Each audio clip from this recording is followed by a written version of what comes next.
أحمد بن طولون في رواق القبلة. احنا قدامنا نص تأسيسي. النص ده يعتبر هو أقدم نص تأسيسي في عمارة الجوامع عندنا في مصر. هو مكتوب على الرخام بالخط الكوفي البسيط البارز غير المنقوط، وهو ما كانش كده، هنفهم لما نقرأ النص. وما كانش اصلا ده مكانه، هو اتثبت هنا، اكتشفوه وبعدين ثبتوه هنا. لكن هو كان ممكن يعني كان مساحته لغايه هنا مثلا، كان اكبر من كده. ليه بقى؟ هو بادئ بسم الله الرحمن الرحيم، آية الكرسي: الله لا اله الا هو الحي القيوم. المفروض لا تاخذه سنة ولا نوم. ايه بقى اللي مش موجود؟ له ما في السماوات وما في الارض، من ذا الذي يشفع عنده الا باذنه، يعلم ما بين ايديهم وما خلفهم، ولا يحيطون بشيء من علمه الا بما شاء، وسع كرسيه السماوات والارض ولا يؤوده حفظهما وهو العلي العظيم. وبعدين آية تانية بقى اللي هي في سورة الفتح، أواخر سورة الفتح: محمد رسول الله والذين معه أشداء على الكفار رحماء بينهم تراهم ركعا سجدا يبتغون فضلا من الله ورضوانا سيماهم في وجوههم من أثر السجود ذلك مثلهم في التوراة ومثلهم في الإنجيل. أنا بقرا الآية كاملة بس هي مش مكتوبة كاملة.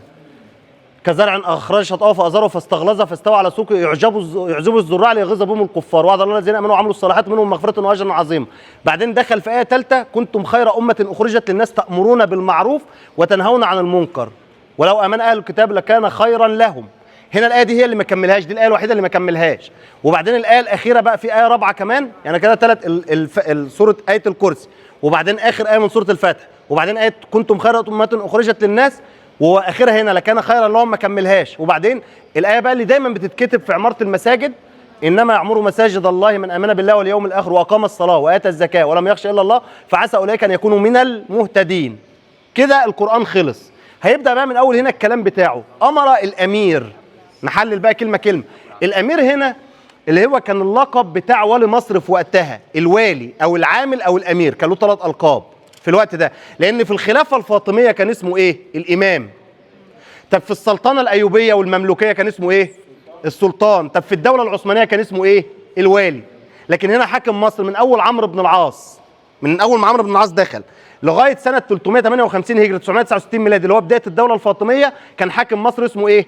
العامل او الوالي، او حتى في بعض الدول العربيه النهارده الحاكم فيها اسمه ايه؟ الامير. وفي بعض الدول الحاكم فيها اسمه السلطان، زي سلطنه عمان، كنا احنا سلطنه في يوم ما. لكن احنا يهمنا هنا ان امر الامير ده اللقب بتاعه. الكنيه بتاعته ابو العباس، اسمه بقى احمد بن طولون، اسمه مش موجود لكن كنيته موجوده، العباس اللي هو ابنه الكبير. لكن اللي حكم بعد منه ابنه خماروي، لكن ده ابنه الكبير اللي هو العباس، وهنقول قصته كمان شويه لانه انقلب على ابوه وابوه سجنه وكده. يبقى امر الامير ابو العباس احمد بن طولون.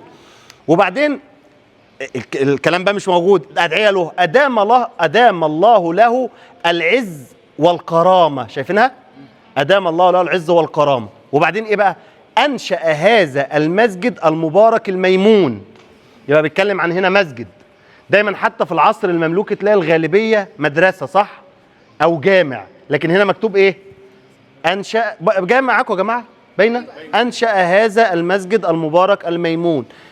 في تكملة مش موجودة: لجماعة المسلمين ابتغاء رضوان الله. ماشي. وهنا بقى إيه؟ المؤمنين. كان في كلمة وتكملتها هنا بس احنا مش عارفينها. المؤمنين ورغبة في عمارة، المؤمنين ورغبة في العمارة. وبعدين ايه؟ ومداومة ذكره. ده اكيد الكلام لله. ومداومة ذكره اذ يقول الله تقدس، المفروض بقى تقدس بعدها هنا ايه؟ وبعدين يبدأ آية قرآنية بقى في الآخر: في بيوت أذن الله أن ترفع ويذكر فيها اسمه. ماشي؟ يسبح له فيها بالغدو والآصال رجال لا تلهيهم تجارة ولا بيع عن ذكر الله وإقام الصلاة وإيتاء الزكاة يخافون يوما تتقلب فيه القلوب والأبصار. بعدين ليجزيهم الله أحسن ما عملوا ويزيدهم من فضل والله يرزق من يشاء بغير في الآخر بقى. هنا بقى في شهر، ده التاريخ ده اللي يهمنا. أنا اللي يهمني كذا الكي ووردز هنا، المفاتيح بتاعة النص: الأمير ابو العباس، ده مهم قوي. الامير قلنا لوحدها، وابو العباس لوحدها الكنيه بتاعته لان اسمه مش موجود. كلمه المسجد خلاص، المبارك الميمون لجماعه المسلمين، ان العماره هنا مسجد خلاص. التاريخ بقى ده مهم قوي لان كل القران ده ايات احنا خلاص فاهمينها، يعني هو عايز يقول ايه؟ ادعيه وبتاع وايات ويعمروا مساجد الله. لكن هنا بقى التاريخ في شهر رمضان سنه كام؟ 65 و200. يبقى هو بدأ 263 هجري وخلص كام؟ 265 هجري، يعني خد حوالي 3 سنين بنى، اللي هو بالميلادي من 876 ل 879. فهنا وشهر رمضان افتتحوا في رمضان، دايما غالبيه المساجد الكبيره كانوا يعملوها الافتتاح امتى؟ فدايما في شهر رمضان. في شهر رمضان من سنه 65 و200 وصلى الله وسلم على المرسلين وسلام على المرسلين والحمد لله رب العالمين. هي كان ممكن كاتب هنا سبحان ربك رب العزه عما يصفون وسلام على المرسلين والحمد لله رب العالمين. اللهم بعد كده بقى الكلام اللي بعد كده مش باين. في على فكره سطر كمان تحت مش جاي، يعني في هتلاقي في هنا حاجه مش موجوده، وقلنا ان النص المفروض يكون هنا، لكن ده كان مكانه؟ لا، هم اكتشفوه وحطوه هنا. ده كامل بس الكلام اللي فيه مهم ولا لا؟